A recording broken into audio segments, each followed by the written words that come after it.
Kamar is in a unique location overlooking Esvedra, which is one of the most magical places in the world, supposedly. The backdrop is the classic Mediterranean pine forests, and then the views are towards the sea and towards Esvedra. When we came here, there was a plot with a very large house on it, with just a couple of meters around it. The space is exceptionally limited. I don't think that really comes across now. We had to think about each area in a very detailed manner to make the most of the space that we actually had. The house is a wonderful piece of architecture. It gives you a real feeling of being on board a ship.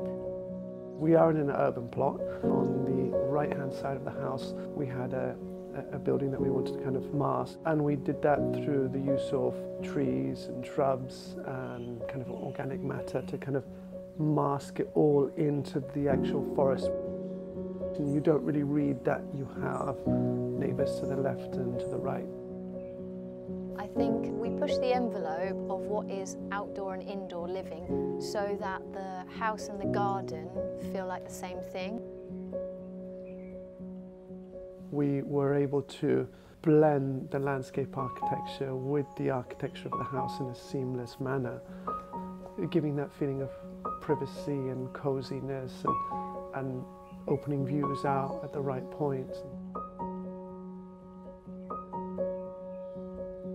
It's a beautiful place, and that really set us off wanting to work at making it more private, making it more homely, and a lot more green. To soften the house, because it's quite a strong piece of architecture, soften the house into the surrounding landscape.